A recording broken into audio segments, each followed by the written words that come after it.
Pagkapatay ni Zofan sa mga Tail Arrow Fox ay agad itong bumalik sa unahan ni Pupan at pinatay rin ang mga sumunod sa kanyang halimaw. Dumistansya ng kaunti sina Kyufeng upang hindi madamay sa labanan ang walang malay nilang captain. Isa-isa na ring nakahabol ang iba pang mga frenzied Snow Mastiff sa lugar kung nasaan ang mga miyembro ng Sword Hunt Team. Naisip ni Zofan na pagkatapos niya nga raw maging isang advanced Starfall Warrior ay isang stat points na lang ang nakukuha niya sa tuwing makakapatay siya ng isang D-rank monster. Pero kailangan na niya raw talagang pataasin ang kanyang rank lalo na't nalagay sa ganoong sitwasyon ang kanilang Sword Hunt Team nang dahil sa kanya. Naalala din ni Zofan ang mayabang na si Li Hangwu at ang buo nitong angkan, sisiguraduhin niya raw na pagbabayarin niya ang mga ito. Pagkalapit ng mga frenzied Snow Mastiffs ay agad ng mga itong pinuntirya ang hinahabol nilang si Zofan. Sinalubong ni Zofan ang mga pasugod sa kanyang halimaw at hindi siya nagpasindak sa dami ng mga ito. Habang nakikipaglaban ay naisip ni Zofan na matapos niyang tumaas ng rank ay umangat rin ng malaki ang kanyang mga stats.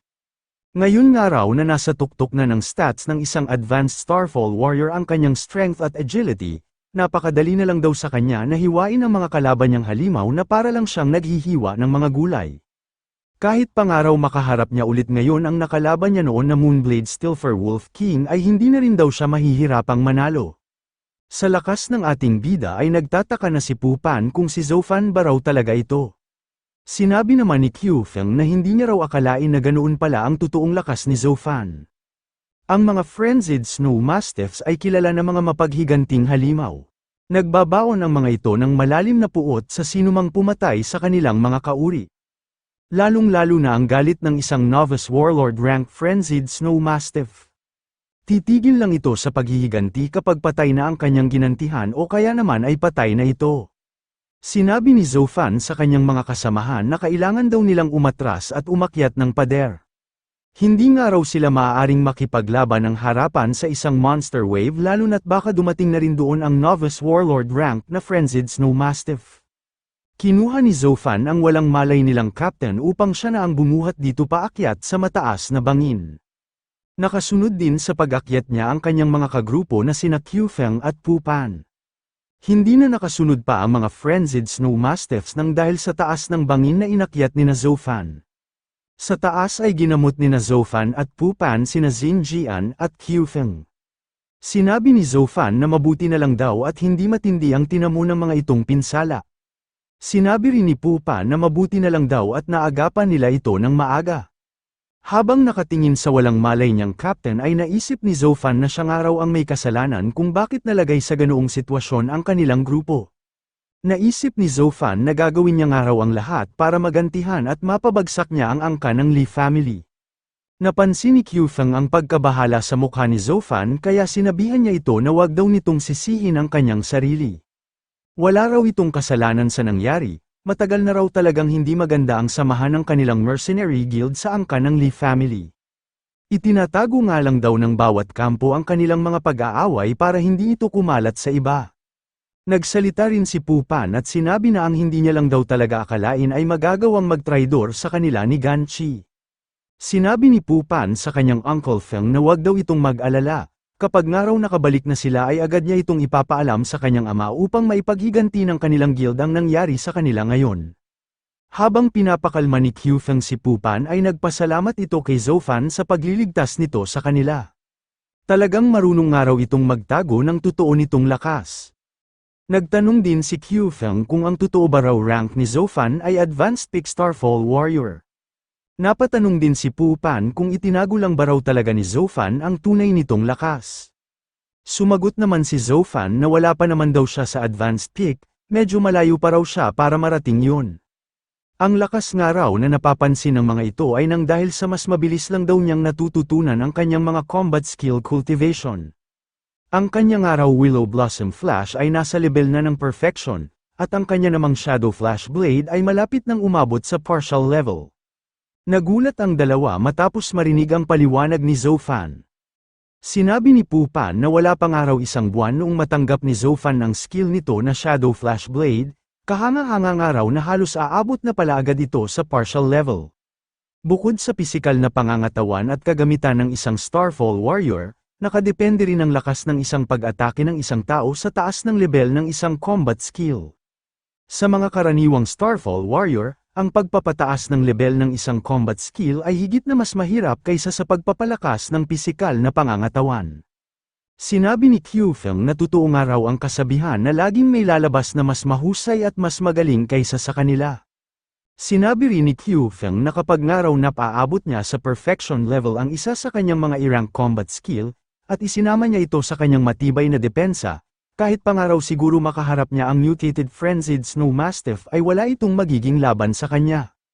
Pinagmalaki ni Pu Pan sa kanyang Uncle Feng na totoo nga raw ang mga sinabi niya na malakas talaga ang kanyang kaibigan, noong unang araw ay inakala pa ng mga ito na isa lang baguhan si Zhou Fan. Nagulat ang nag-uusap na sina Pu Pan at Kyufeng noong makita ng mga ito na nabalot na makapangyarihang liwanag ang kanilang captain na si Xin Jian. Sinabi ni Kyufeng sa kanyang mga kasamahan na siguro raw ay malapit ng maging warlord rank ang kanilang captain. Natuwa rin si Zhou Fan at Pu Pan sa nakikita nila sa kanilang captain na si Xin Jian. Sinabi ni Pu Pan na kapag nga raw naging warlord na ang kanilang captain ay maaari na nilang balikan ang walang hiyang si Li Hongwu at ang mga tauhan nito. Kapag ang isang Starfall Warrior ay umakyat sa level ng isang warlord rank, ang taglay na combat power ng mga ito ay tumataas ng malaki at lalong bumubuti. Napakataas din ng pagtrato ng anumang lungsod sa isang warlord, dahil itinuturing nila ang mga ito na mga top-notch warriors. Noong medyo bata pa si Xin Jian ay nakakuha ito ng malaking injury nung pinoprotektahan nito ang kanyang mga teammates habang may nangyayaring isang maliit na monster wave outbreak. Sinabi ng mga espesyalista na dahil nga raw sa nakuhang injury ni Xin Jian ay napakaliit na lang daw ng tsansa nito na makarating sa level ng warlord rank. Bumuo si Xin Jian ng permanenteng team na tinawag niyang Sword Hunt, at doon ay nagsimula itong manghunt ng mga halimaw sa loob ng Ghost Rain Mountain ng ilang taon. Lagi itong nakikipaglaban sa harap upang mas mapaghusay pa nito ang kanyang mga kakayahan at magkaroon ng tsansa na maging isang warlord. Napaiyak ng kaunti si Kyufeng habang sinasabi nito sa iba niyang mga kasamahan na akala nga raw niya ay wala ng pag-asang maging warlord ang kanilang captain nang dahil sa nakuha nitong malaking injury. Hindi naman daw pala talaga ito nawala ng tsansa at nadelay lang ang kanyang proseso. Kahit nga raw nalagay sila sa panganib ngayon ay may maganda naman daw na nangyari sa kanilang captain. Sinabihan din ni Kyufeng si Zhou Fan na mas sipagan pa nga raw nito. Sa bilis nga raw ng paglakas ni Zhou Fan ay hindi na rin magtatagal at magiging isa na rin itong warlord. Natuwa naman si Pu Pan noong maisip nito ang posibilidad na magkaroon ng dalawang warlord ang kanilang team. Sinabi ni Pu Pan na pag nagkataon daw at naging isa na rin siyang warlord ay magiging tatlo na ang warlord ng kanilang Sword Hunt team. Nagtanong si Zhou Fan kay Kyufeng kung ang paraan lang ba raw para maging isang warlord ay ang makipaglaban sa mga malalakas na halimaw. Sumagot naman si Kyufeng na ang pakikipaglaban nga raw sa mga malalakas na halimaw ang pinakakilalang paraan para makarating sa level ng warlord rank. Ito nga rin daw ang paraan na sinusunod ng karamihan, pero may iba pa raw sigurong paraan para marating ito. Sinabi ni Kyufeng na kailangan daw maintindihan ni Zhou Fan na kapag ang isang tao ay nagnais na makarating sa level ng warlord rank, kagaya rin lang nito ang pag-mutate ng mga halimaw. Matapos nga raw ang gabi ng Starfall, lahat daw ng organismo sa mundo ay nagsimula ng mag-mutate kasama na rin silang mga tao. Kapag nga raw nagagalit ang isang halimaw ay mas tumataas ang tsansa nito sa mutation. Halos ganun rin daw ang ginagawa ng mga Starfall Warrior, kaya nga raw nakikipaglaban ang mga ito ng nakikipaglaban upang umangat din ang tsansa nila na makarating sa sunod na level. Sinabi ni Kyufeng na patuloy pa rin daw ang pagbabago ng kanilang mundo kaya nga raw hindi rin siya sigurado kung may iba pa bang paraan para maging isang warlord ang mga kagaya niyang advanced Starfall Warrior.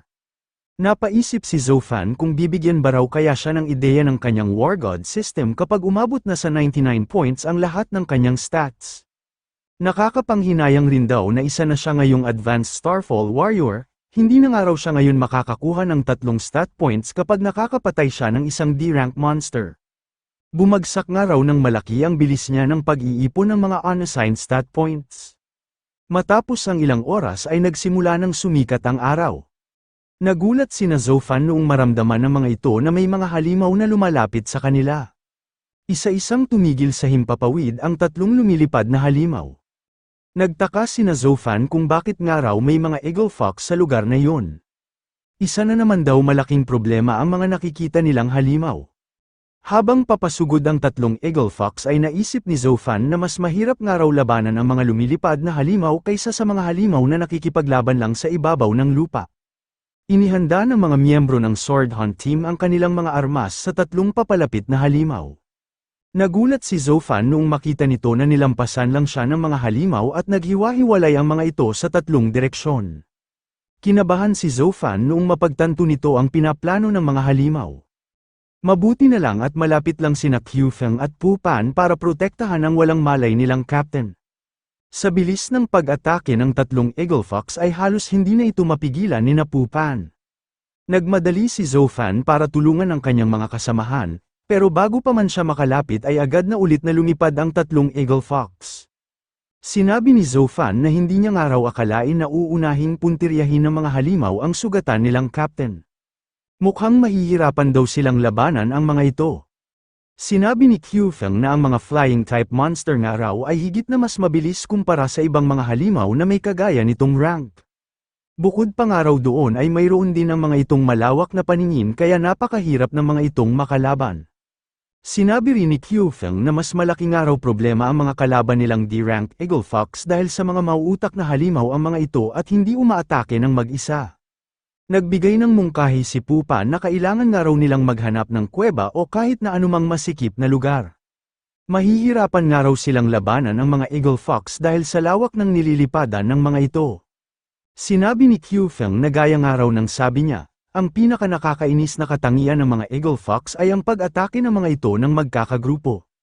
Malamang nga raw na malapit din lang sa lugar nila ang pinakapugad ng tatlong Eagle Fox. Sinabi ni Qiufeng na ngayon nga raw na naging target na sila ng mga halimaw na Eagle Fox, kapag lumipat pa nga raw sila ay baka malagay lang sila sa mas matinding panganib. Ang pinakamaganda raw nilang gawin ay talunin agad ang tatlong halimaw upang hindi na ang mga ito makatawag pa ng iba. Sumang-ayon si Zoufan sa sinabi ni Qiufeng, naghahanap nga lang daw ang tatlong Eagle Fox ng butas bago ang mga ito umatake sa kanila. Sinabi ni Qiufeng na ang pagbitag nga raw sa mga ganitong lumilipad na halimaw ay karaniwang ginagawa ng mga elite scout na gaya ni Gan Chi. Mahihirapan nga raw silang labanan ang tatlong Eagle Fox dahil hindi naman sila gumagamit ng mga long-range na sandata. May bigla namang naalala si Zoufan noong banggitin ni Qiufeng ang mga long-range na sandata. Nagsimula na ulit umatake ang tatlong Eagle Fox kaya naghanda na rin sina Zoufan para harapin ang mga ito. Sinabi ni Qiufeng na gagamit nga raw sila ng Iron Bucket Formation. Kailangan nga lang daw nilang tumagal hanggang magising ang kanilang captain. Kapag nga raw naging ganap na itong warlord ay sisiw na lang daw dito ang pagpatay sa mga umaatake sa kanilang Eagle Fox. Hindi naman nataranta si Zoufan kahit na lumilipad malapit sa kanya ang tatlong halimaw. Noong makakita siya ng magandang pagkakataon ay agad niyang inihagis ang isang mahaba at matibay na lubid. Sa dulo ng lubid ay nagtali si Zoufan ng dalawang matutulis na dagger. Parehas na tinamaan ni Zoufan ang dalawang lumilipad na Eagle Fox. Nagtaka si Qiufeng kung ano raw ang ginamit na sandata ni Zoufan. Natuwa naman si Pu Pan noong makita nito ang monster restraining rope na hawak ni Zoufan. Sinabi ni Zoufan na muntikan na nga raw niyang makalimutan ang regalo na nakuha niya sa mga tauhan ng Li family. Ito nga raw ang perpektong pagkakataon para magamit niya ito. Nagdikit ang dalawang Eagle Fox nung hilahin na ni Zoufan ang tumama sa katawan ng mga ito na monster restraining rope. Matapos noon ay agad na nilapitan ni Zoufan ang mga nahuli niyang halimaw. Nanlaki ang mata ng isang Eagle Fox noong makita nito na parehas ng patay ang dalawa niyang kasamahan. Agad rin itong inatake ni Zoufan pero nakalipad agad ng mabilis ang halimaw kaya paalam nito ang kanyang nahagip. Nainis si Zoufan dahil mabilis nang nakatakas sa kanya ang isang Eagle Fox. Sinabihan naman ni Qiufeng si Zoufan na habulin nga raw nito ang halimaw at tuluyang patayin.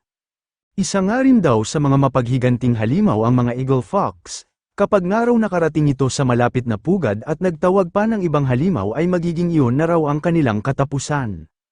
Ibinili ni Zoufan kina Qiufeng at Pu Pan na ang mga ito na raw ang bahala sa kanilang captain. Babalik rin daw siya agad kapag napatay na niya ang halimaw.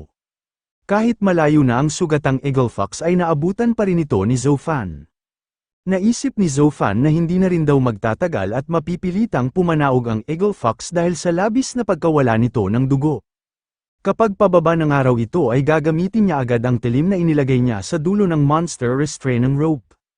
Habang naghihintay sa pagbaba ng halimaw ay naisip ni Zofan na parang pamilyar daw sa kanya ang lugar na pupuntahan nila.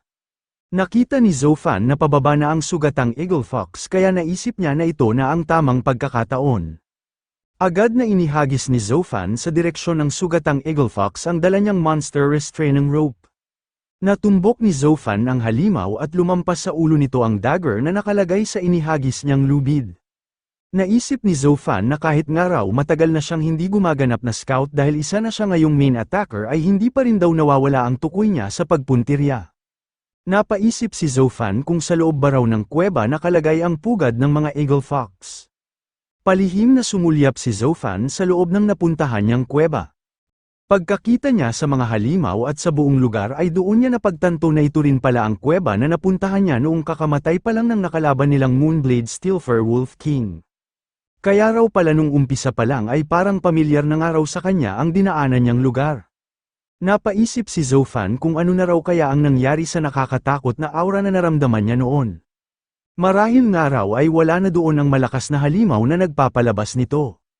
Natuon ang pansin ni Zofan sa isang nagliliwanag na bagay. Napapaisip siya kung isa ba raw alien artifact ang nagliliwanag na ito. Hanggang sa maalala ni Zofan na parang ganoon nga rin daw ang liwanag ng alien artifact na kinain niya noon. Mukhang dumaan nga raw sa mutation ang malaking punong ito at naglabas ng isang alien artifact. Kaya raw pala napakaraming halimaw ang naaakit na lumapit doon. Natuwa si Zofan habang iniisip nito ang alien artifact na lumabas mula sa mutated giant tree, marahil nga raw ay hindi bababa sa C-rank ang rank nito. Kung talagang isang nga raw itong C-rank alien artifact ay isa itong treasure na hindi matutumbasan ng salapi.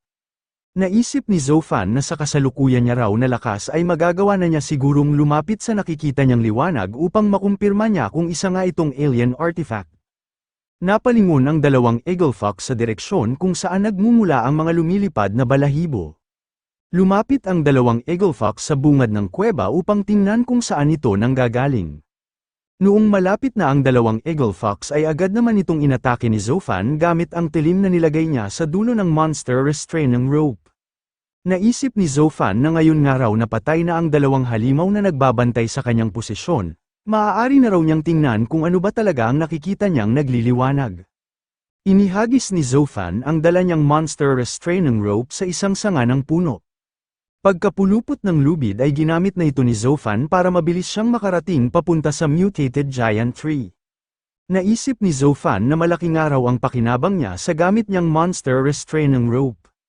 Kapag nga raw nakabalik na siya ay maglalaan siya ng oras para makapag-design at gumawa ng bagong sandata gamit ang lubid na ito. Pagkarating ni Zofan ay napansin niya na halos kasing laki pala ng isang maliit na bayan ang tinutungtungan niyang puno. Napapaisip siya kung ano raw kaya ang rank ng mutated giant tree na ito. Dahan-dahan na lumapit si Zofan sa pinanggagalingan ng liwanag.